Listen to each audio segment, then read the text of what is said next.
नमस्कार मेरे प्यारे YouTube के सब्सक्राइबर साथियों, राज की बात में आपका स्वागत है, जहां डर और रहस्य की परतें धीरे धीरे खुलती हैं।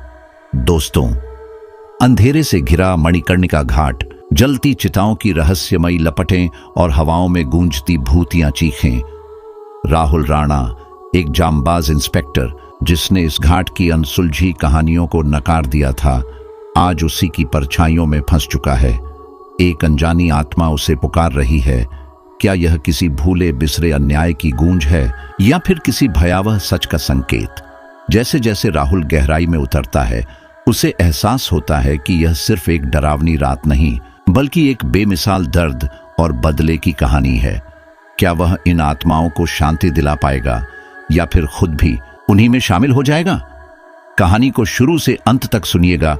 डर और खौफ का एहसास होने वाला है। दोस्तों, अगर आपका दिल कमजोर है या आपको ज्यादा डर लगता है तो कहानी को बिल्कुल अकेले न सुने। तो चलिए अब यह कहानी राहुल राणा जी की जुबानी सुनते हैं। मेरा नाम राहुल राणा है। मैं एक पुलिस ऑफिसर हूं। वाराणसी, जिसे काशी के नाम से भी जाना जाता है, प्राचीन काल से ही मृत्यु और मोक्ष का प्रतीक रहा है।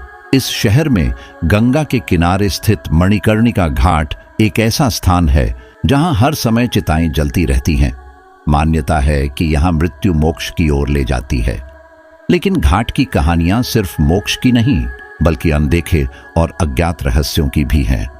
यह कहानी राहुल राणा नाम के एक पुलिस अफसर की है, जिसने मणिकर्णिका घाट पर एक रात ऐसी घटनाओं का सामना किया जो उसके जीवन को हमेशा के लिए बदल देती है।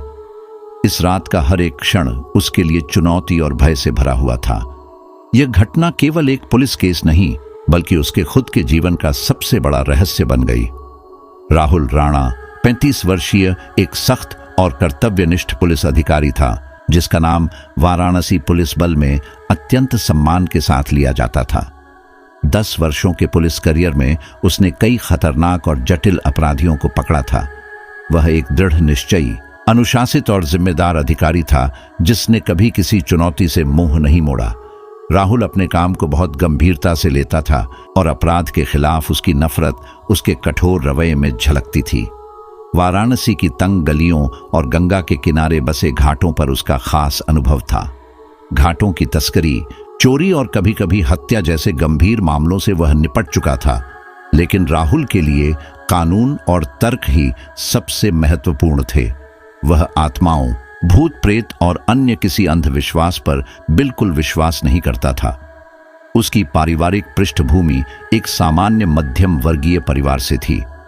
वह खुद को हर दिन एक बेहतर पुलिस वाला बनाने की कोशिश करता था और कभी अपनी ड्यूटी से पीछे नहीं हटता था। राहुल की जिंदगी में काम के अलावा कोई बड़ी खुशी नहीं थी और अपने परिवार के साथ भी वह कम समय बिता पाता था।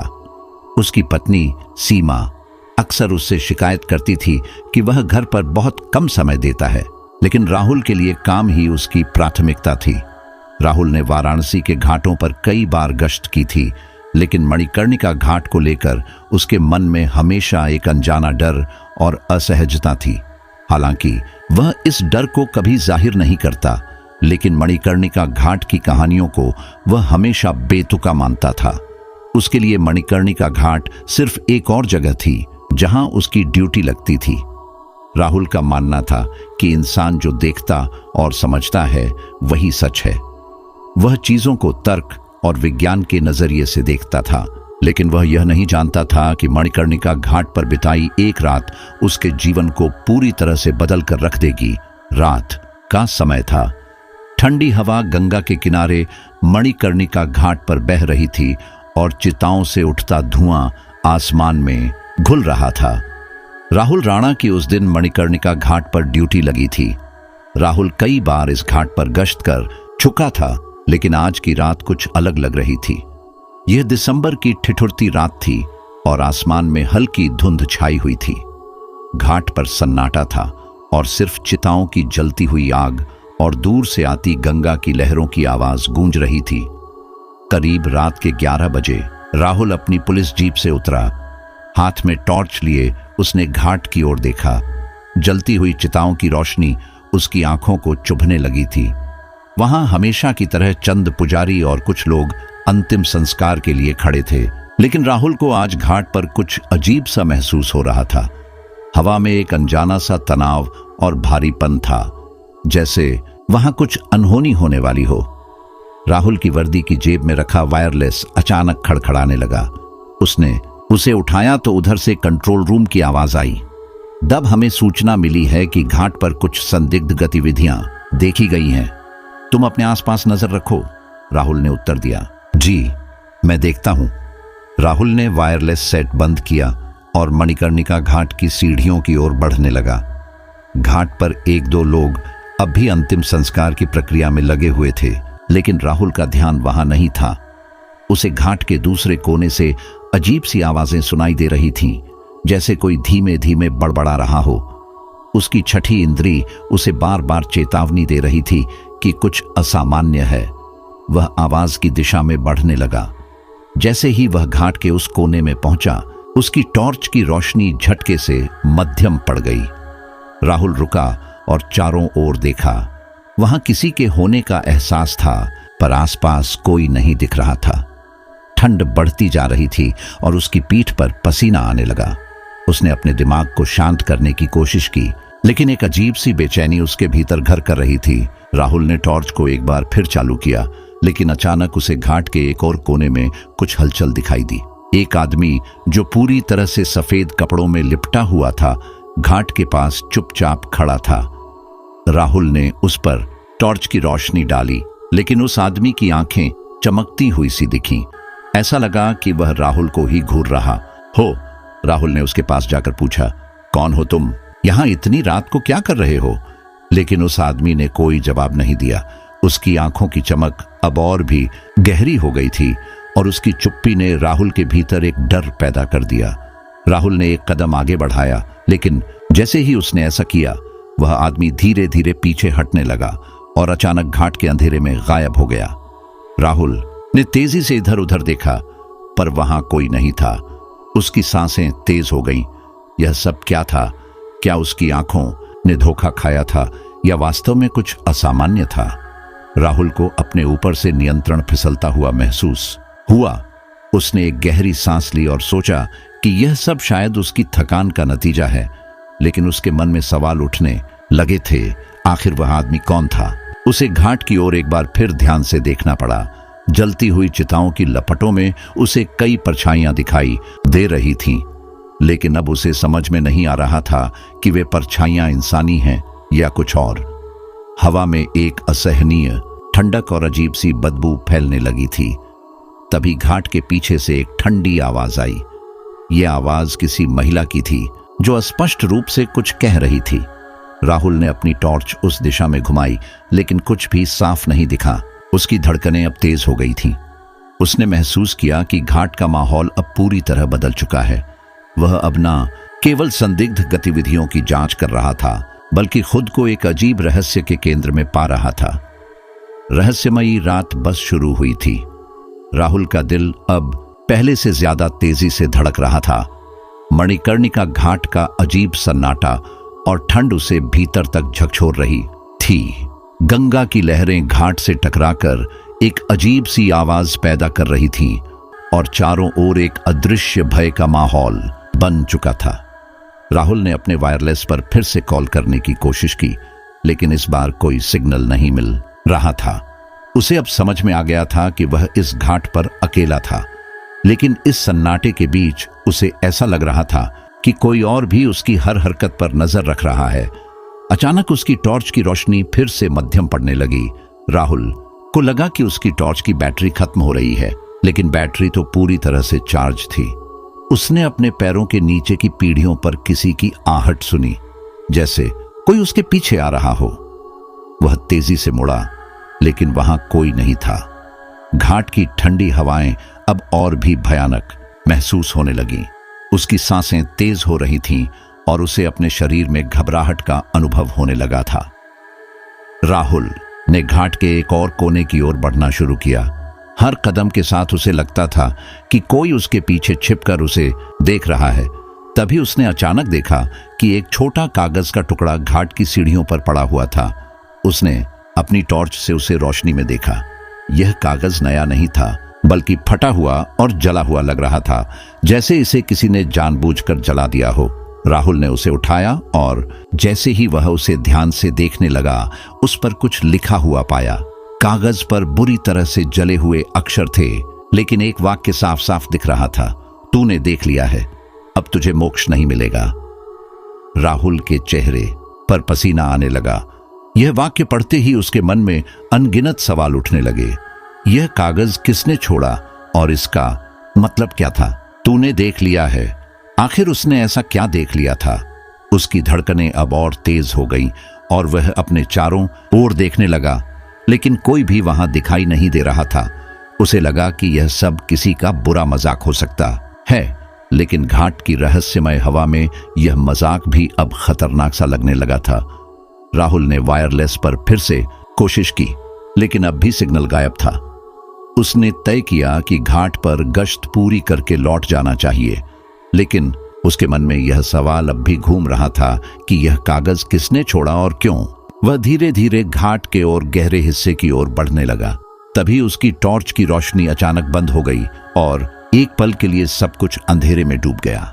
राहुल ने घबराकर टॉर्च को जोर जोर से हिलाया, लेकिन कोई फायदा नहीं हुआ। अब अंधेरा पूरी तरह से घना हो गया था। उसने अपने फोन की टॉर्च जलाने की कोशिश की, लेकिन फोन भी काम नहीं कर रहा था। राहुल ने ठंडी सांस ली और खुद को संभालने की कोशिश की। उसके हाथ अब कांप रहे थे। वह घाट की सीढ़ियों पर अकेला खड़ा था और चारों ओर का अंधकार उसे निगलने की कोशिश कर रहा था। तभी उसे घाट के ठीक ऊपर एक पुरानी सी छतरी के नीचे कुछ हलचल दिखाई दी। वहां एक छाया हिल रही थी, जैसे कोई उसे बुला रहा हो। राहुल ने सावधानी से उस ओर बढ़ना शुरू किया। छतरी के नीचे एक महिला बैठी थी, सफेद साड़ी पहने हुए, जिसके बाल उसके चेहरे को ढक रहे थे। वह चुपचाप बैठी थी और उसकी पीठ राहुल की ओर थी। उसकी परछाई अंधेरे में घुली हुई थी और उसके चारों ओर एक अजीब सी ठंड फैल रही थी। राहुल ने उसे आवाज दी, मैडम, यहां इतनी रात को आप क्या कर रही हैं? आपको यहां से जाना चाहिए। लेकिन महिला ने कोई प्रतिक्रिया नहीं दी, वह बस चुपचाप बैठी रही। राहुल का दिल अब इतनी तेजी से धड़क रहा था कि उसकी हर धड़कन उसे कानों में सुनाई दे रही थी। उसने फिर से आवाज दी, सुनिए, मैं पुलिस वाला हूं, आप यहां सुरक्षित नहीं हैं। अचानक वह महिला धीरे धीरे खड़ी हो गई। राहुल के शरीर में एक ठंडी लहर दौड़ गई। महिला ने अपना चेहरा उसकी ओर घुमाया, लेकिन उसका चेहरा पूरी तरह से अंधेरे में छिपा हुआ था।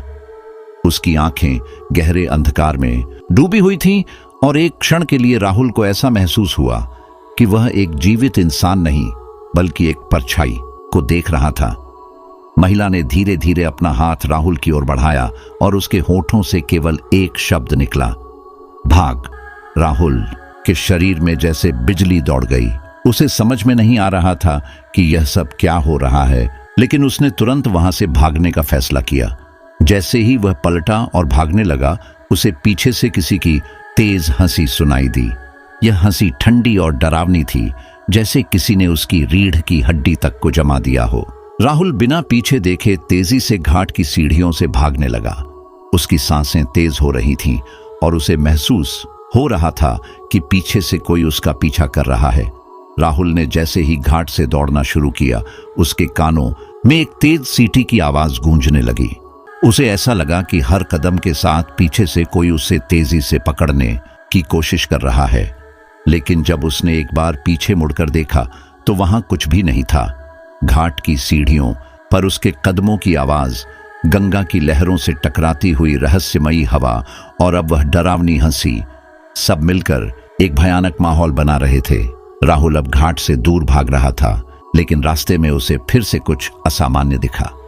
एक छोटा सा बच्चा जो लगभग 8-10 साल का लग रहा था, एक पुरानी लकड़ी की नाव के पास खड़ा था।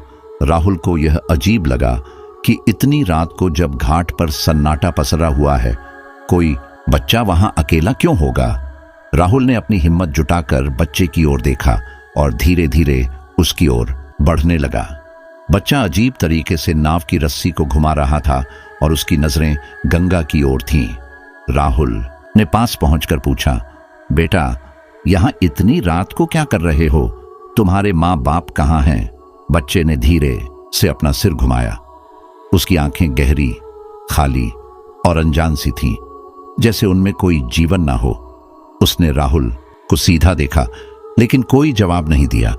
राहुल को बच्चे की आंखों में एक अजीब सा खालीपन दिखा, जिसने उसकी रीढ़ में सिहरन पैदा कर दी। उसे महसूस हुआ कि इस बच्चे के साथ कुछ बहुत ही गलत है।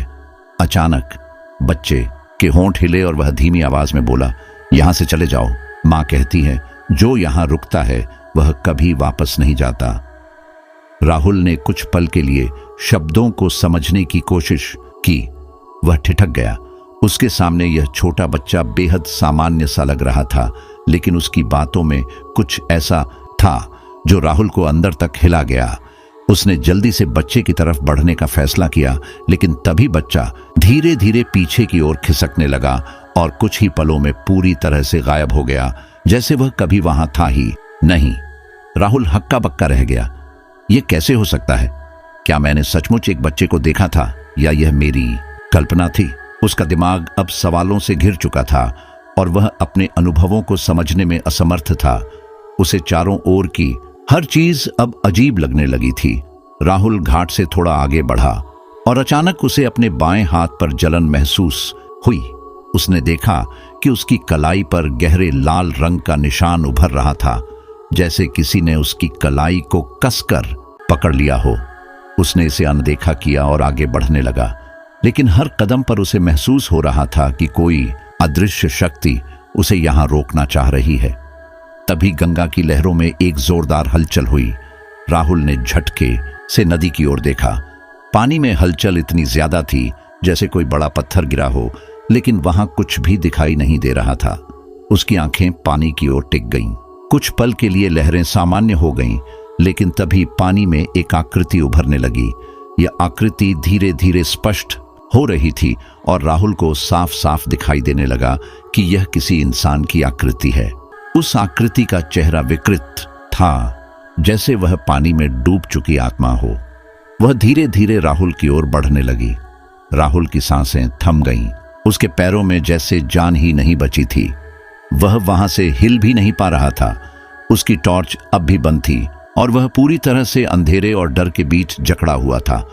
तभी वह आकृति अचानक गायब हो गई, जैसे वह पानी का ही हिस्सा हो। राहुल ने झटके से अपने आप को संभाला और तेजी से घाट से बाहर जाने की कोशिश की, लेकिन घाट के मुख्य द्वार तक पहुंचते पहुंचते एक और अजीब घटना घटी।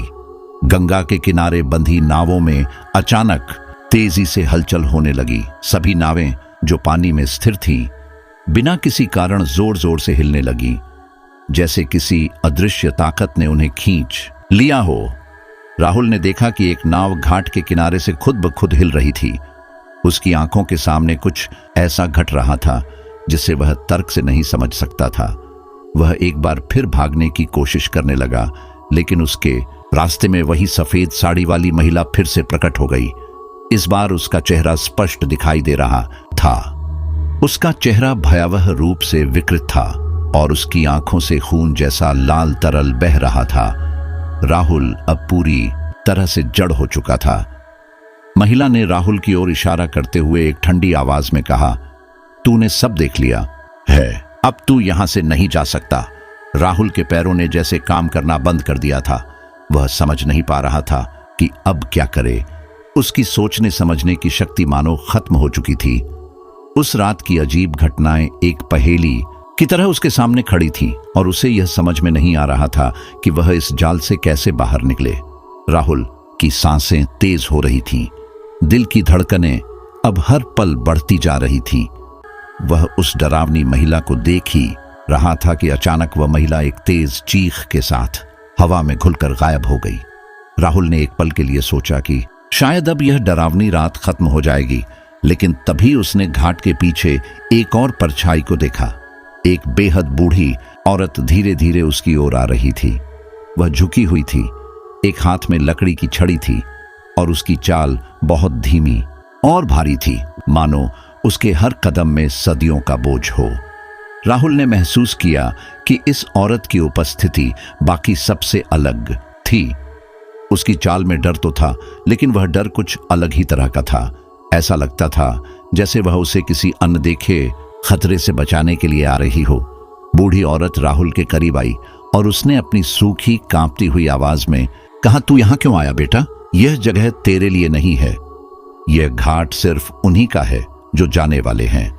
राहुल ने खुद को संभालने की कोशिश की और कांपती आवाज में पूछा, आप कौन हैं और यह सब यहां क्या हो रहा है? बूढ़ी औरत ने गहरी सांस ली। उसकी आंखें घिसी हुई लाल और झुर्रियों से भरी थीं। उसने कहा, मैं कौन हूं इससे फर्क नहीं पड़ता। मैं यहां सालों से हूं, देख रही हूं कि कितने लोग आते हैं और कितने यहां से कभी वापस नहीं जाते। लेकिन तू यहां गलती से आ गया है। अब समय है कि तू चले जाए, वरना तेरी आत्मा भी इसी घाट के बंधन में बंध जाएगी। राहुल को बूढ़ी औरत की बातें एकदम अजीब और डरावनी लगीं, लेकिन उसके भीतर का पुलिस वाला अभी भी सच और तर्क की खोज में था। उसने हिम्मत जुटाकर पूछा, यह सब बातें अंधविश्वास जैसी लगती हैं। मेरे साथ जो हो रहा है वह सिर्फ भ्रम है या मानसिक थकान का असर? मुझे सच बताओ, यहां सच में क्या चल रहा है? बूढ़ी औरत ने राहुल को गहरी नजरों से देखा, जैसे उसकी आत्मा को पढ़ने की कोशिश कर रही हो। फिर उसने धीमी आवाज में कहा, तूने देखा, वही तेरे साथ हो रहा है। मणिकर्ण का घाट सिर्फ एक घाट नहीं है, यह मृत्यु और मोक्ष का द्वार है। यहां आने वाले लोग अपने अंतिम सफर पर होते हैं, लेकिन जो यहां बिना बुलाए आता है वह यहां फंस जाता है।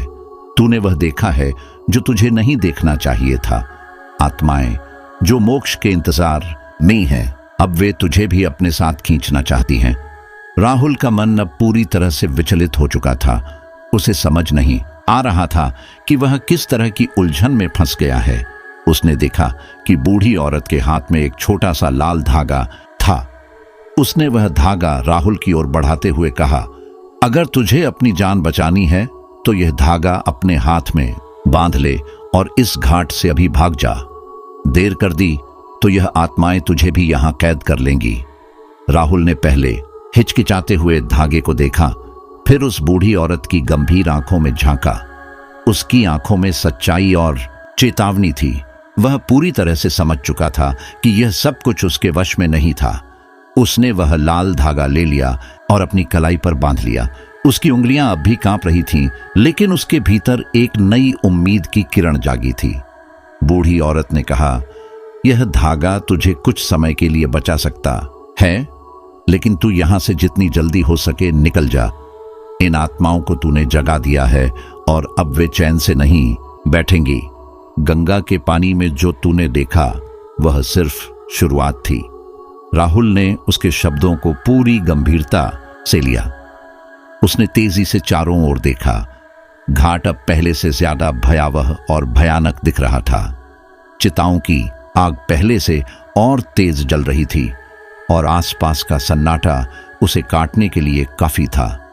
राहुल ने अपने कदम तेज किए और घाट के मुख्य द्वार की ओर भागना शुरू किया। उसकी हर सांस अब तेज हो चुकी थी, लेकिन उसके कानों में अब भी बूढ़ी औरत की चेतावनी गूंज रही थी।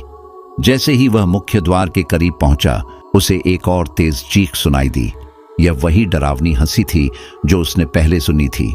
उसकी रीढ़ में ठंडक दौड़ गई, लेकिन इस बार वह पीछे मुड़कर देखने के लिए तैयार नहीं था।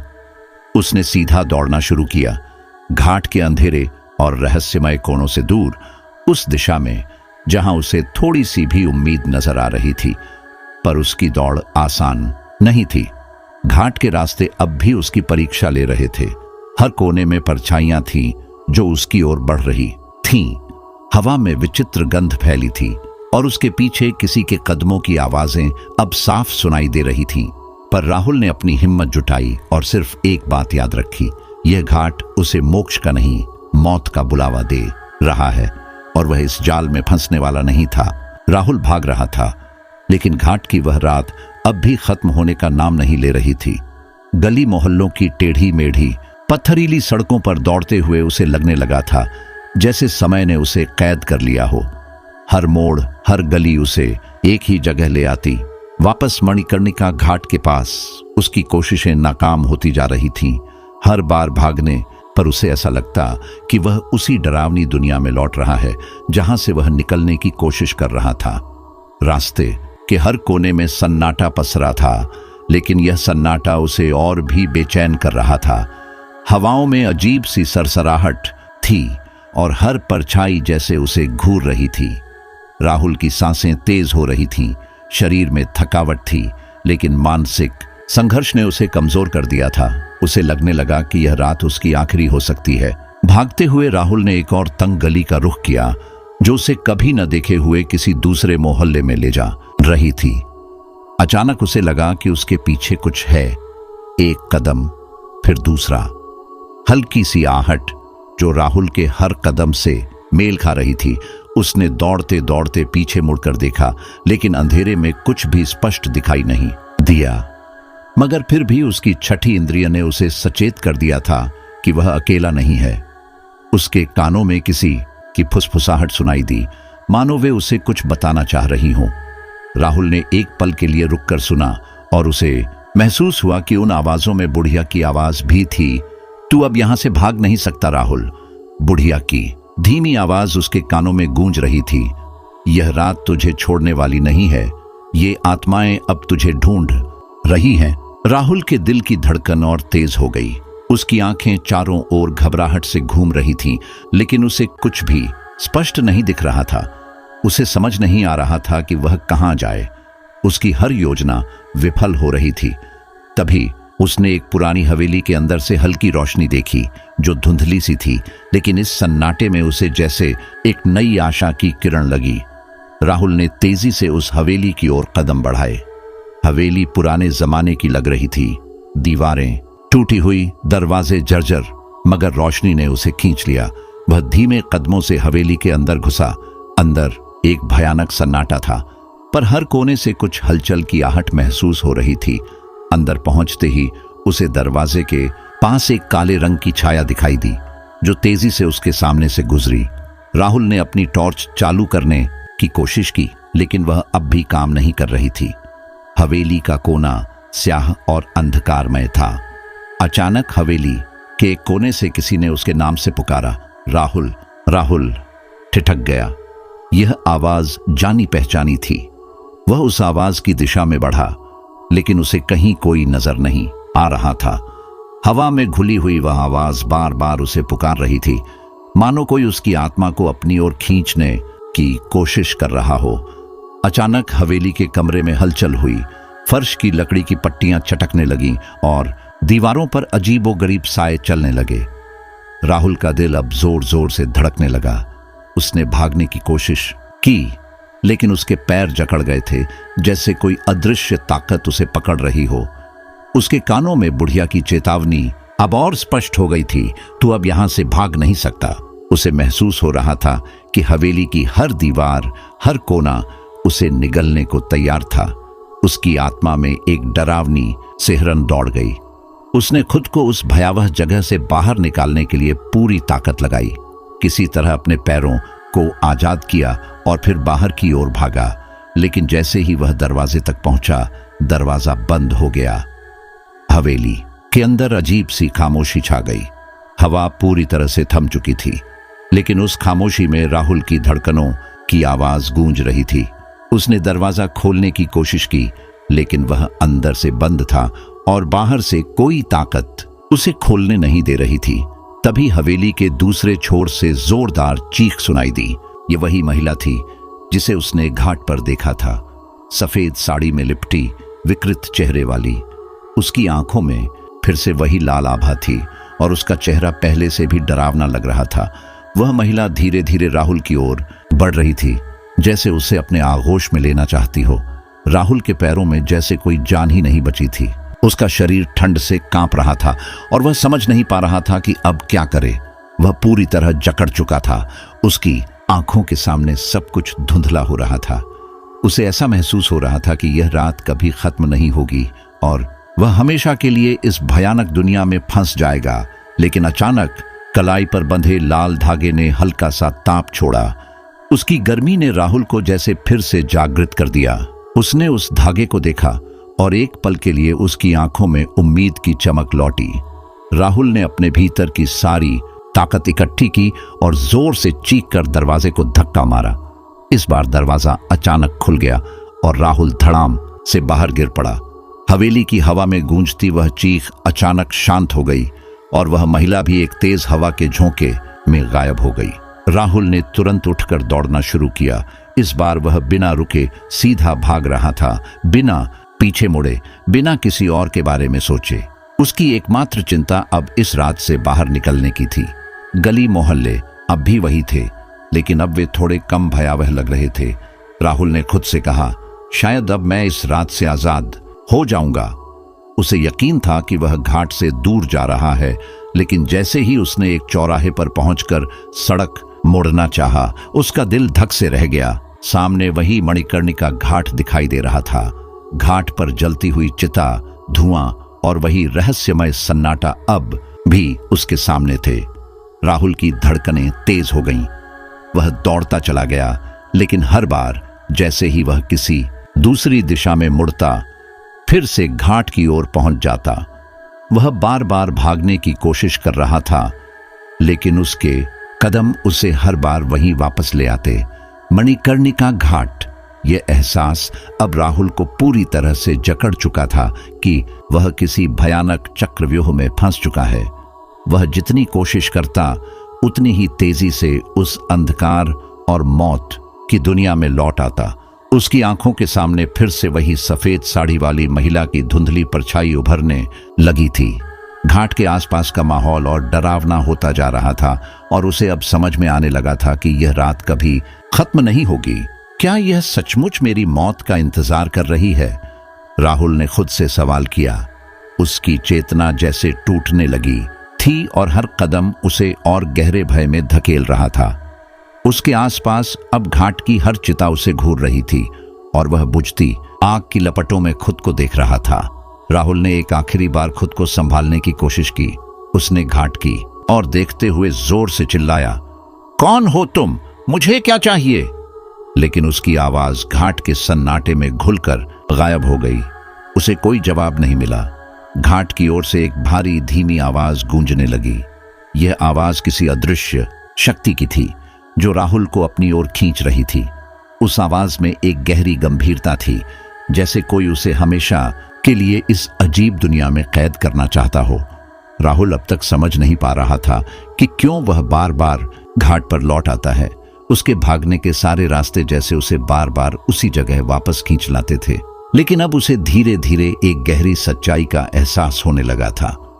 यह केवल एक रात नहीं थी, बल्कि यह उसके अतीत से जुड़ी एक गहरी रहस्यमय कड़ी थी। थोड़ी देर दौड़ने के बाद राहुल ठिठक कर रुक गया। उसे अपने शरीर में एक अजीब सी बेचैनी महसूस हुई। उसकी आंखों के सामने अचानक से कुछ धुंधले दृश्य आने लगे। पुरानी यादें, जिनमें एक साधु का चेहरा और एक जलती हुई चिता दिखाई दी। वह समझ नहीं पा रहा था कि यह दृश्य क्यों अचानक से उसकी आंखों के सामने आ रहे हैं, लेकिन अब उसे यह एहसास होने लगा था कि मणिकर्णिका घाट की यह रात उसकी अपनी किस्मत से भी जुड़ी हुई है। तभी उसे घाट के एक कोने से कुछ हलचल सुनाई दी। एक बूढ़ा साधु जो उस घाट के सबसे पुराने हिस्से के पास बैठा था, उसकी ओर इशारा कर रहा था। राहुल ने उसके पास जाने का फैसला किया। उस साधु की आंखों में कुछ ऐसा था जो राहुल को अपनी ओर खींच रहा था। तू अब यहां से भाग नहीं सकता राहुल, साधु ने गहरी आवाज में कहा। इस घाट का रहस्य सिर्फ चिताओं में नहीं, बल्कि तेरे भीतर छिपा है। राहुल को अब यह समझ में आने लगा था कि उसकी इस स्थिति का संबंध केवल इस रात से नहीं था, बल्कि उसके अपने जीवन से था। राहुल राणा ने अपने चारों ओर नजरें दौड़ाई। घाट की गहराइयों में छिपी परछाइयां उसे धीरे धीरे घेर रही थीं। वह जानता था कि यह रात उसकी जिंदगी की सबसे खतरनाक रात बन सकती है। बूढ़ी महिला की चेतावनी उसके दिमाग में गूंज रही थी। यहां परछाइयां तेरे पीछे हैं, वे तुझे पकड़ना चाहती हैं। राहुल ने अपने मन को मजबूत करते हुए सोचा कि उसे इन परछाइयों का सामना करना होगा। वह आगे बढ़ा और घाट के एक कोने पर पहुंचा, जहां जलती चिताओं की गर्मी और अधिक महसूस हो रही थी। अंधेरे में वह खुद को एक अजीब सी घटना का शिकार समझने लगा। जैसे ही वह वहां पहुंचा, राहुल को फिर से वही डरावनी आवाजें सुनाई दी। तू यहां क्यों आया राहुल? एक गहरी आवाज ने कहा। यह आवाज उसके कानों में गूंज रही थी, जैसे कि वह उसकी आत्मा की गहराइयों में प्रवेश कर रही हो। राहुल ने तुरंत पलटा, लेकिन वहां कोई नहीं था। उसका दिल तेजी से धड़कने लगा। क्या यह वही आत्माएं थीं जो उसे देखने आई थीं? क्या वे उसके अतीत से जुड़ी थीं?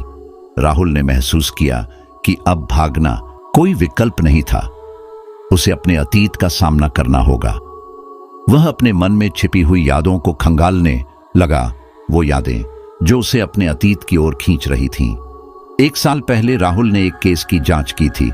उस केस में एक युवा लड़की का बलात्कार और हत्या शामिल थी, जिसका शव मणिकर्णिका घाट पर अंतिम संस्कार के लिए लाया गया था।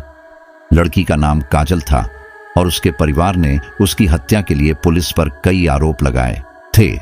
उस केस में राहुल का निर्णय एक बड़ी गलती साबित हुआ था। राहुल को अब याद आया कि काजल की आत्मा ने उसे कई बार पुकारा था, लेकिन उसने उस पर ध्यान नहीं दिया। क्या यह सब उसी का काम है? उसने सोचा। क्या काजल की आत्मा अब उसे सजा देने आई थी?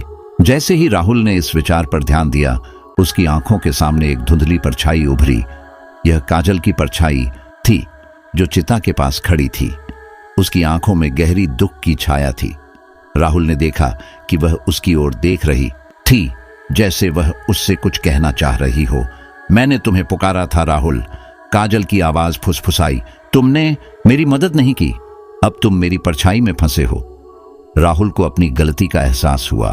उसने काजल के परिवार को न्याय दिलाने के लिए सही तरीके से काम नहीं किया था। मुझे माफ करो काजल, उसने दिल से कहा। मैं तुम्हारी मदद करना चाहता हूं। मैं तुम्हें शांति दिलाने का वादा करता हूं। राहुल को अब समझ में आ गया था कि उसे काजल की आत्मा को शांति दिलाने का उपाय करना होगा। घाट पर चारों ओर एक अद्भुत ठंडक थी, लेकिन राहुल ने अपने भीतर की आग को जगाए रखा। उसे ध्यान आया कि घाट पर कुछ अनुष्ठान होते थे, जहां लोग मृत आत्माओं को शांति देने के लिए मंत्र पढ़ते थे। उसने एक पुरानी किताब की खोज करने का निर्णय लिया जो घाट पर पड़ी थी। वह तेजी से उस किताब के पास पहुंचा और उसमें काजल की आत्मा को शांति देने का मंत्र खोजने लगा। जैसे ही उसने मंत्र पढ़ना शुरू किया, घाट के चारों ओर अंधेरा गहरा होने लगा। चिताओं की लपटें और तेज हो गईं। राहुल ने अपने मन में एक दृढ़ निश्चय किया। वो काजल, उसने मंत्र पढ़ते हुए कहा, मैं तुम्हारी मदद करने आया हूं। मैं तुम्हारी आत्मा को शांति दिलाना चाहता हूं। अचानक काजल की परछाई उसके सामने और भी स्पष्ट हो गई। वह धीरे धीरे उसकी ओर बढ़ने लगी। क्या तुम सच में मुझे माफ करोगे? काजल की आवाज ने एक अजीब गूंज दी। हां, मैं तुमसे माफी मांगता हूं, राहुल ने कहा। मैंने तुम्हें न्याय नहीं दिया। मैं तुम्हारी आत्मा को शांति दिलाने का वादा करता हूं। जैसे ही राहुल ने मंत्र को दोहराया, घाट पर एक हल्की रोशनी फैली। काजल की परछाई धीरे धीरे चमकने लगी और राहुल ने अपने भीतर एक अद्भुत शांति महसूस की। काजल ने राहुल की ओर देखा और उसकी आंखों में गहरी भावनाएं थीं। धन्यवाद राहुल, तुम्हारी मदद से अब मैं शांति प्राप्त कर चुकी हूं। जैसे ही उसने यह कहा, काजल की परछाई धीरे धीरे गायब होने लगी और घाट पर शांति का माहौल फैल गया। राहुल ने महसूस किया कि वह अब उस शिकंजे से बाहर आ चुका है। सुबह की पहली किरणों के साथ राहुल ने घाट को एक नई दृष्टि से देखा। वहां अब शांति थी। चिताएं धीरे धीरे बुझ रही थीं और घाट की हवा में एक नई ऊर्जा थी। राहुल ने यह तय किया कि वह अब उन आत्माओं की मदद करेगा जो कभी उसकी तरह शिकंजे में फंसी थीं। वह जानता था कि मणिकर्णिका घाट अब उसके लिए एक साधारण जगह नहीं रह गई थी, बल्कि यह एक ऐसा स्थान था जहां आत्माओं की कहानी और उनकी मुक्ति की आवश्यकता थी। राहुल ने घाट से बाहर निकलते हुए यह वादा किया कि वह काजल की याद को हमेशा अपने दिल में रखेगा और किसी और की आत्मा को तकलीफ में नहीं देखेगा। परछाइयों का शिकंजा ने उसे एक नई दृष्टि दी थी, एक ऐसा दृष्टिकोण जहां वह न केवल दूसरों की मदद कर सके बल्कि अपनी आत्मा की शांति भी खोज सके। मणिकर्णिका घाट अब उसकी पहचान बन चुका था। कुछ महीनों तक मणिकर्णिका घाट पर शांति बनी रही। राहुल राणा ने घाट की देखभाल और वहां की आत्माओं की मदद करने का कार्य जारी रखा। लेकिन एक दिन जब राहुल ने अपनी टीम के साथ घाट की सफाई का काम शुरू किया, तब अचानक अजीब घटनाएं शुरू हो गईं। सूरज की पहली किरणें उगने के साथ राहुल ने महसूस किया कि घाट पर एक अजीब सा सन्नाटा छाया हुआ था। आसपास के लोग अपनी रोजमर्रा की गतिविधियों में व्यस्त थे, लेकिन राहुल को कुछ गलत सा महसूस हो रहा था। एक शाम जब राहुल अपने कार्यालय में बैठा था, अचानक उसने चीत्कार सुनी। वह बाहर दौड़ा और देखा कि कुछ लोग चौंक कर चीत्कार कर रहे थे। क्या हुआ? उसने पूछा। राहुल, वह देखो, एक व्यक्ति ने अपनी उंगली से उस स्थान की ओर इशारा किया जहां एक जलती हुई चिता थी। राहुल ने ध्यान से देखा। चिता के पास एक धुंधली परछाई खड़ी थी और उसकी आंखों में आतंक था। वह उसे पहचान नहीं सका, लेकिन उसके चेहरे पर एक दुखदाई अभिव्यक्ति थी। राहुल राणा की जिंदगी में मणिकर्णिका घाट के रहस्य को सुलझाने का सफर एक नए मोड़ पर पहुंच चुका था। महीनों की शांति के बाद अचानक एक रात घाट पर वही पुरानी परछाइयां लौट आईं जो उसने अपने अनुष्ठान के दौरान देखी थी। वह एक ठंडी सिहरन भरी रात थी जब राहुल ने फिर से सुनी भूतिया चीखें और देखा कि घाट की जलती हुई चिताएं बिना किसी कारण के जलने लगी थीं। जब राहुल ने अपनी टीम के साथ उस स्थान की ओर बढ़ा तो एक असहाय आत्मा ने उसे अपनी ओर खींचा। उस परछाई के पास पहुंचते ही उसे यकीन हुआ कि यह वही आत्मा थी जिसने उसे पहले पुकारा था। लेकिन इस बार उसकी आंखों में केवल डर नहीं, बल्कि एक गहरी दुख की कहानी थी। राहुल को यह समझ में आ गया कि यह केवल एक भूतिया डरावनी रात नहीं थी, बल्कि एक बेमिसाल दर्द और अन्याय की दास्तान थी जो वर्षों से भटक रही थी। वह जानता था कि उसे फिर से अपनी जड़ें गहरी खोजनी होंगी, क्योंकि पुरानी परछाइयां अब उसे एक नए रहस्य की ओर खींच रही थी। यह रहस्य न केवल घाट के इतिहास को, बल्कि उसके अपने जीवन के छुपे हुए सच को भी उजागर कर सकता था। जैसे ही रात का अंधेरा गहराने लगा, मणिकर्णिका घाट पर राहुल की स्थिति और भी तनावपूर्ण हो गई। वही भूतियां चीखें फिर से गूंजने लगीं और राहुल के कानों में एक नई दहशत की लहर दौड़ गई। हमें नहीं छोड़ोगे राहुल? चीखें उसकी आत्मा के हर कोने में गूंज रही थीं। वह जानता था कि अब उसे अपने डर का सामना करना होगा। गौर से सुनने पर उसे समझ में आया कि यह आवाजें एक साथ नहीं आ रही थीं। वे अलग अलग आत्माओं की चीखें थीं जो एक दूसरे से मिलकर एक दर्दनाक गीत बना रही थीं। राहुल ने अपनी टीम के साथ घाट की ओर बढ़ते हुए कहा, हमें इन चीखों के स्रोत का पता लगाना होगा। उन्होंने एक बाड़े की ओर इशारा किया जहां चीखें सबसे तेज आ रही थीं। जैसे ही वे उस बाड़े के पास पहुंचे, राहुल ने देखा कि वहां कई लोगों का जमावड़ा था। सभी की आंखों में भय था। क्या हुआ? उसने एक स्थानीय व्यक्ति से पूछा। राहुल, हम सब ने भूतिया चीखें सुनी हैं, उसने कहा। लोग डर के मारे यहां नहीं आ रहे। कुछ तो कहते हैं कि यहां भूतों का डेरा है। यह सुनकर राहुल का मन और भी चिंतित हो गया। हमें यह समझना होगा कि यह चीखें क्यों हैं, उसने दृढ़ता से कहा। राहुल और उसकी टीम ने एक स्थान पर इकट्ठा होकर ध्यान केंद्रित किया। राहुल ने फिर से चीख को सुनने की कोशिश की। हमें मदद चाहिए राहुल, एक आवाज फिर से गूंज उठी। हमारी आत्माएं यहां बंदी हैं। राहुल ने महसूस किया कि यह चीखें किसी एक आत्मा की नहीं थी, बल्कि एक समूह की पुकार थी। तुम कौन हो? उसने पूछा। हम वही आत्माएं हैं जो तुम्हारे अनुष्ठान के बाद भी यहां भटक रही हैं। एक और चीख सुनाई दी। एक एक करके आत्माएं बोलने लगीं। हम एक परिवार थे जो यहां एक दुखद घटना का शिकार हुए। हमारी जान लेने वाला कोई और नहीं, बल्कि हमारे अपने थे। दूसरी आत्मा ने कहा, हमने अपनी जान दी, लेकिन हम आज भी यहां भटक रहे हैं। हमें न्याय की आवश्यकता है। राहुल ने उनकी कहानियों को सुनते हुए अपनी आंखों में आंसू महसूस किए। मैं आपकी मदद करूंगा, उसने कहा। मैं आपके परिवार को न्याय दिलाने की पूरी कोशिश करूंगा। धन्यवाद राहुल, उन्होंने कहा। तुम्हारी मदद से हम शांति पा सकते हैं। राहुल ने तय किया कि उसे उस परिवार के खिलाफ जो भी साक्ष्य मिलेंगे उन्हें इकट्ठा करना होगा। उसने अपनी टीम को इकट्ठा किया और कहा, हमें उस परिवार के बारे में और जानकारी प्राप्त करनी होगी। राहुल ने घाट के आसपास के गांव वालों से बात करने का निर्णय लिया। जब उन्होंने गांव में जाकर पूछताछ शुरू की तो वहां के लोगों ने भी भूतिया चीख और अजीब घटनाओं के बारे में कहा। यहां कुछ तो है जो हमें समझ में नहीं आ रहा, एक बुजुर्ग ने कहा। कई साल पहले एक परिवार ने अपनी जान दी थी। राहुल ने उस परिवार के बारे में अधिक जानने के लिए गांव वालों से बात करना जारी रखा। उन्होंने पता लगाया कि उस परिवार के साथ क्या हुआ था और किस प्रकार उनकी आत्माएं भटक रही थीं। तुम्हें उस जगह जाना चाहिए जहां वे लोग मरे थे, एक व्यक्ति ने कहा। शायद वहां से तुम्हें सच्चाई मिले। जैसे ही राहुल और उसकी टीम उस स्थान पर पहुंचे, उन्हें फिर से वही भूतियां चीखें सुनाई दी। वह जानता था कि अब उन्हें अपने डर का सामना करना होगा। यह समय है कि हम सच का सामना करें, उसने कहा। हमें उस परिवार की आत्माओं को शांति दिलानी होगी। राहुल ने अपनी टीम को आगे बढ़ने के लिए कहा। उसने घाट की पुरानी कहानियों को फिर से खंगालने का निर्णय लिया। उसे पता था कि आत्माओं को शांति दिलाने के लिए उन्हें पहले उस परिवार की कहानी को समझना होगा जो वर्षों पहले एक दर्दनाक घटना का शिकार हुआ था। हमें गांव के बुजुर्गों से और भी गहरी जानकारी प्राप्त करनी होगी, राहुल ने कहा, क्योंकि शायद यही हमारी कड़ी होगी जो हमें आत्माओं की मुक्ति की ओर ले जाएगी।